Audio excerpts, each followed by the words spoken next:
Ito ay rated SPG. Striktong patnubay at gabay ng magulang ang kailangan. Maaaring may masiselang tema, lengguwahe, karahasan, sexual, horror o droga na hindi angkop sa... Nilahad na ni Komisyoner Medina kung sino talaga ang nanalo sa eleksyon.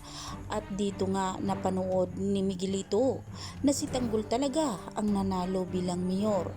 Matapos ngang i-anunsyo, dadalhin umano nila ang resulta sa City Hall. Kumukulo ang dugo ni Miguelito sa galit, kaya naman sinadya niya itong hinarap si Komisyoner at bumunot nga ng baril at pinagbabaril niya ito. Isa rin itong si Jackie, pinunit-punit din itong papel na hawak ni Komisyoner dahil hindi nga ito makatarungan ang ginawa nila, dahil hindi nga siya makakapayag na mapalitan ang kanyang anak bilang mayor. Habang si Miguelito hindi nakapagpigil sa kanyang galit, binunot niya ang kanyang barel sa kanyang likuran at binaril si Komisyoner Medina. Sinubukan namang pigilan ni Roberto si Miguelito, ngunit hindi na nga niya ito naabutan dahil nabaril na nga niya si Komisyoner. Sa kabilang banda, tagumpay nga ang plano nila Ramon at Tanggol. Dahil sa ginawa nilang pagnanakaw ng mga alahas, tagumpay nga silang nakauwi sa kanilang hideout. Masaya naman si Inting. Sinabi niya kay Tanggol na hindi niya alam kung paano nga mapapasalamatan ng kanyang mga kaibigan. Ngunit labis din ang tuwa ng mga magkaibigan,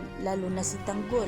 Napangiti na lang ito dahil nagawa nga nila ang kanilang plano para matulungan si Inting. Sa kabilang banda, inihatid na nga si Santino sa kanyang huling hantungan. Labis ang lungkot at iyak ni Marites dahil sa huli ay hindi na nga niya makikita pang muli ang kanyang anak. Nabaon nga ni Marites kay Santino na mahal nga niya ang kanyang anak. Ganon din si Tinding.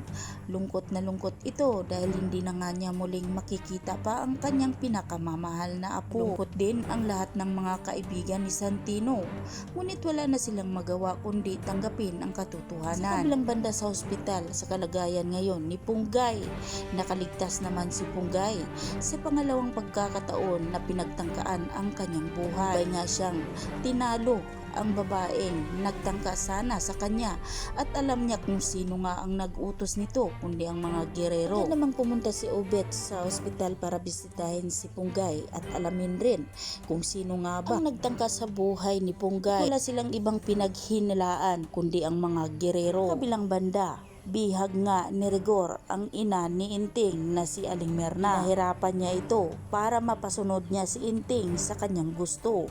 Nadadalhin nga umano sa kanya si Tanggol. Nahihirapan naman si Inting sa kanyang sitwasyon dahil dumating na nga sa punto na kailangan na niyang pumili ang kanyang ina or ang kanyang mga kaibigan. Ngunit mas importante ni Inting ang kanyang ina, kaya naman nagawa niyang magsinungaling sa katrupa niya. Kaya niyang pinapapunta si Inting ni Rigor sa lugar kung saan nga sila magkikita. Ngunit sa pagkakataong ito ay si Bulldog at Thanos at si Dulpo lang ang madala ni Inting kay Rigor. Nagpaiwan nga si Tanggol at Ramon sa lugar kung saan nauna na nga sila Inting. Ngunit kinabahan na si Tanggol dahil matagal ngang nakabalik ang kanyang mga kaibigan. Pag sila Thanos, Inting at Bulldog, isa-isa nang pinapahirapan ni Inting, utos ni Rigor. Mamakaawa ngayon si Inting kay Rigor na huwag idamay ang kanyang mga kaibigan. Mamakaawa na lang si Inting kay Rigor na kung pwede ay siya na lang ang patayin. Hindi nga pumayag si Rigor sa gustong mangyari ni Inting